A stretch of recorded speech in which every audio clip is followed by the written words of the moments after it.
नहीं देख सकते चिंतन से, परे सूक्ष्म देही होता है। इस विकार से हीन रूप को जान शोक क्यों संजोता है।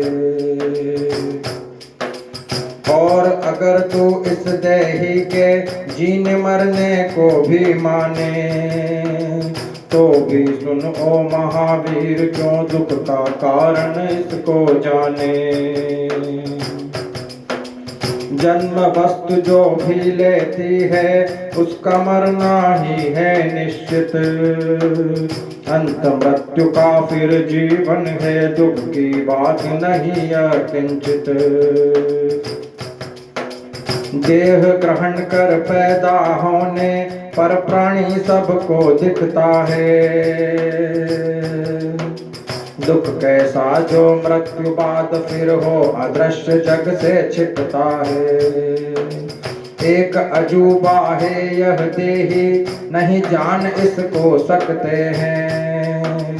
सुनकर भी कुछ नहीं समझते, देख इसे तो क्या सकते हैं। सभी प्राणियों के शरीर में अविनाशी देही बसता है। समझ इसे है भारतवंशी, दुख शरीर का क्यों करता है। कर्तव्यों का दृष्टिकोण भी आज ही तुझसे कहता है। कर्मों में क्षत्रिय के सबसे धर्म युद्ध बढ़कर रहता है। अनायास ही द्वार स्वर्ग के खुले हुए दिखते हैं इस क्षण। इस अवसर का लाभ उठा, अब शस्त्र उठा कर भिड़ जा अर्जुन। चूक गया यदि तू जो इस पल छात्र धर्म से फिर जाएगा। लोग कहेंगे बुरा भला, यश खोकर पापी कहलाएगा। धर्म युद्ध से भागा जो तू, कुयश भयंकर ही पाएगा। खो बैठेगा मान प्रतिष्ठा, जीते जी मर जाएगा। निश्चय ही है महावीर यह, लोग कहेंगे जग के सारे।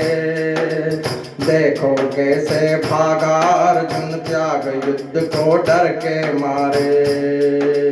निंदा करने का तेरे फिर सबको मौका मिल जाएगा। दुखद बात यह, नाम तेरा यश की चोटी से गिर जाएगा। रण में मारा गया अगर तो तेरे यश की वृद्धि होगी। और युद्ध में जीत गया तो प्राप्त राज्य समृद्धि होगी। हार जीत में हानि लाभ में, सुख दुख में अंतर मत कर। ऐसे चिंतन से रण में भी पाप मुक्त रहता है नर।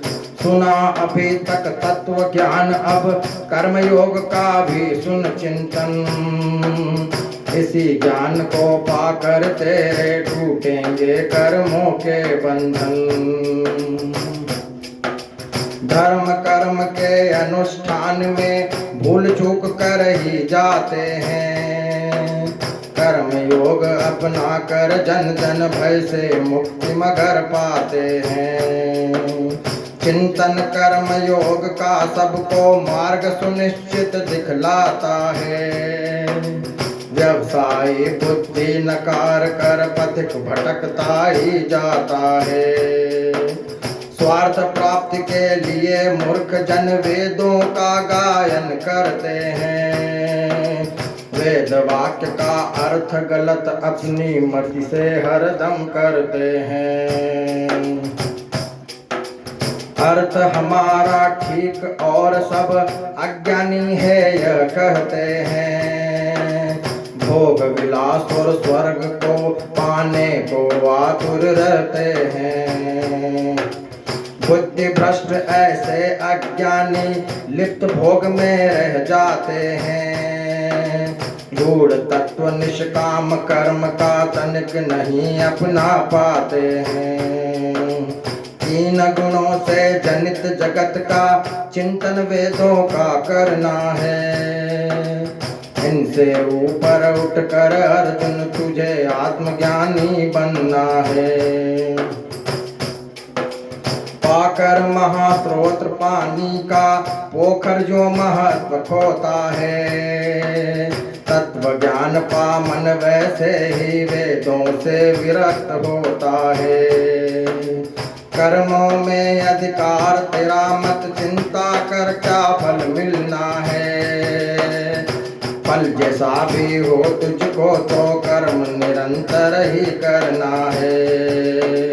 अनचाहा या मन चाहा जैसा भी हो परिणाम धनंजय। अनासक्त समबुद्धि युक्त तू नित्य किए जा काम धनंजय।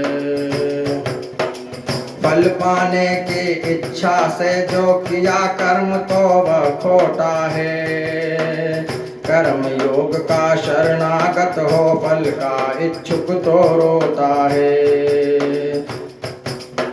समबुद्धि युक्त सब किए कर्म पर नहीं फलों के अभिलाषा है। पूर्ण कुशलता से करना हर कर्म योग की परिभाषा है। कर्म फलों में अनासक्त हो एक भाव रख जो रहते हैं। कटते जन्म मृत्यु के बंधन मुक्त भाव में वह बहते हैं।